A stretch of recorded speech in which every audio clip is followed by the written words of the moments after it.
सीटे बेड़े केन गो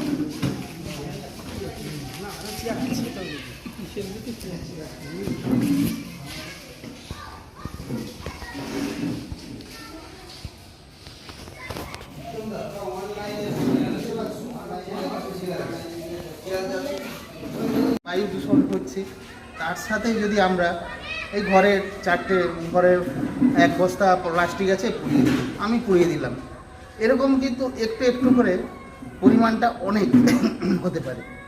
সেইটাই যদি আমরা প্লাস্টিকটা এইভাবে সংগ্রহ করি, দেখা যাবে তার পরিমাণটা সত্যিকারের কতটা, তখনই বোঝা যাবে। আর তার সাথে এটা গেল মানে প্লাস্টিক জাতীয় মানে অজৈব পদার্থ মানে দূষণ। আর জৈব পদার্থের ক্ষেত্রে আমরা যদি বাজার থেকে জৈব বলতে সবজির খোসা, মাছের আঁশ কাটা, এই ধরনের জিনিসগুলো, এই যে পিটগুলো আছে, এই পিটগুলোতে কম্পোস্ট সার তৈরি করার জন্য আছে। তাহলে আমরা ওই সারটার এত গুণমান ভালো, কেঁচো সার, ভার্মি কম্পোস্ট সার যদি আমরা তৈরি করতে পারি, মানে একদম নিখরচায়, জিনিসটার দামও নেই, অথচ প্রতিটি মানুষ ঘর বাড়িতে তৈরি করতে পারেন এবং খুব ভালো সার হয়। আর সেই জন্যই কিন্তু এই কম্পোস্ট পিটগুলো আছে। তবে এই কম্পোস্ট পিট, এতগুলো কম্পোস্ট পিট, এর জন্য যে ম্যাটেরিয়ালটা দরকার, সেই ম্যাটেরিয়ালটা প্রাথমিকভাবে আমরা যদি আমাদের যেহেতু বাজার সংলগ্ন, পিঠাপিড়িয়া বাজার বড় বাজার, সেখান থেকে আমরা সংগ্রহ করতে পারি। কিন্তু শুধু সংগ্রহ করলে হবে না, সেটাকে প্রসেস করতে হবে। সেই প্রসেসটা আমাদের একটু শিখে নিলে, জেনে নিলেই হবে। পাশে মুগবাড়িয়া অঞ্চল তারাও করছে।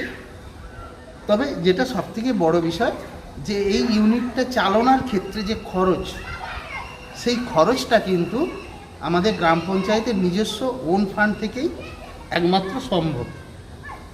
আর যদি বাজার কমিটি একটু সহযোগিতা করেন, স্থানীয় সাধারণ মানুষ যদি সহযোগিতা করেন, কারণ এর জন্য তো 2-4 জন লোক দরকার হবে।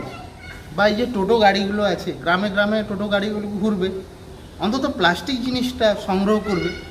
জৈব জিনিসটা বাদ দিলাম, জৈব জিনিসটা আমরা শুধু বাজার থেকেই সংগ্রহ করলাম, কারণ জৈব জিনিসটা নিয়ে খুব একটা চাপ আমাদের নেই। কিন্তু প্লাস্টিক জিনিসটা কিন্তু মানুষকে সচেতন করতে হবে, যে প্লাস্টিকটা যেন, যে একটা চায়ের কাপ চা খেলাম, কিছু একটা খেলাম, ফেলে দিলাম, ক্যানেলের পাড়ে ফেলে দিলাম, রাস্তায় ফেলে দিলাম, এই জায়গাটাই।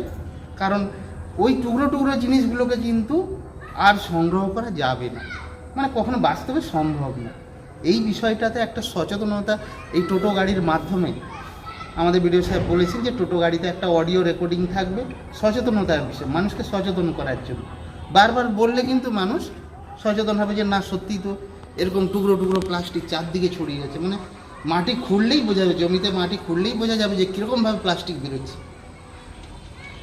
তাহলে এই বিষয়টা কিন্তু এই ইউনিটটা চালনা করতে গেলে যে খরচ, বিশেষ করে যে 4 জন আপনি মানুষকে রাখবেন, এসএইচজি দিদিরা হোক বা যিনি টোটো চালাবেন, তাদের যে লেবার রয়েছে, সেটা কিন্তু গ্রাম পঞ্চায়েতের ওন ফান্ড থেকে বহন করতে হবে। সেই জায়গায় এরকম অনেক আমাদের গ্রাম পঞ্চায়েত ইউনিটটা শুরু করেও থমকে গেছে।